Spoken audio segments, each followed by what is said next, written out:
থেকে 2 দিন অসুস্থ হয়েছিল।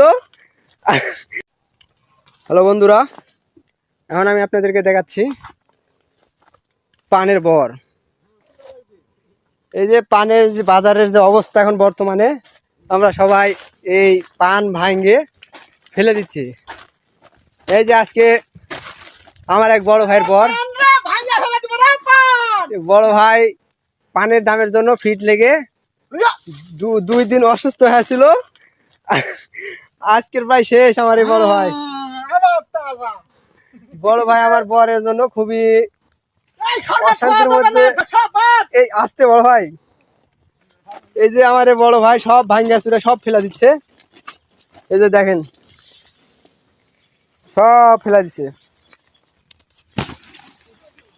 রইসমা তোমার গুলা কই? এই যে দেখেন সব পান ভাঙ্গা কিভাবে ফেলা দিছে। মামা, এই যে এই বেচারির বর খুব সুন্দর হয়ে আছে। এই মামা আমাদের খুব সুখী লোক। এই মামাটার বর 1 নম্বর বর আমাদের এখানে। মামায় যে বর বেঁধে দিল, খুব সুন্দর লাগছে মামার বর দেখতে। মামার অনেক টাকা আছে তো, শ্বশুর বাড়ি থেকে যৌতুক পাইছে আপনার প্রায় 4-5 লাখ টাকা। তো মামার এই যে বর বান্ধা প্রায় শেষ। মামা হচ্ছে সুখী লোক। এই যে আমাদের আর ওই মামাও একই অবস্থা আমাদের মতন, পান ভাঙ্গা সব ফেলা দিচ্ছে। মামা ঠিক আছে না? এই যে আমি এখন আছি, এই বরটা আমার ছিল, ভাবছি ছেড়া দিব। বর আর করা যাবে না, বর টেন্ডার দিতে হবে। মামা আপনি কিছু বলতে চান?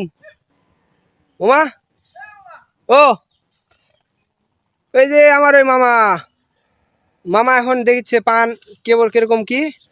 মামা কি বীজ দিতে হবে এখন? এখানে দেখলাম ভাইয়েরা যে পান ঝুড়ে সব ফেলে দিচ্ছে। এই যে এখানে আছে পান, এই যে এনারাও নাকি সব পান ভেঙে ফেলে দিবে। আমাদের বরে তো পান খুব চিন্তা আছে। আমার এখন বছরে আমার বর বান্ধার টাকা আমার বাকি তো আমার খুব মুশকিল হয়ে যাবে। আচ্ছা আচ্ছা আচ্ছা, আমরা দেখি একটু আরো। এই যে বরটা খুব সুন্দর হয়ে আছে, বরের পান অনেক চড়া দামে বিক্রি হয়।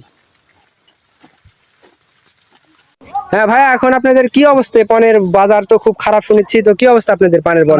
রাশের পান খুব কমে কিনছে, মানে ছোট মানে বড় পানের কোনো তুলনা দাম একবারে কম। মোটা পান 300-400 টাকা পোয়া, ছোট ছোট পান হাট লিখছে না, বুঝতে পারছেন? তাই তো দেখলাম এই যে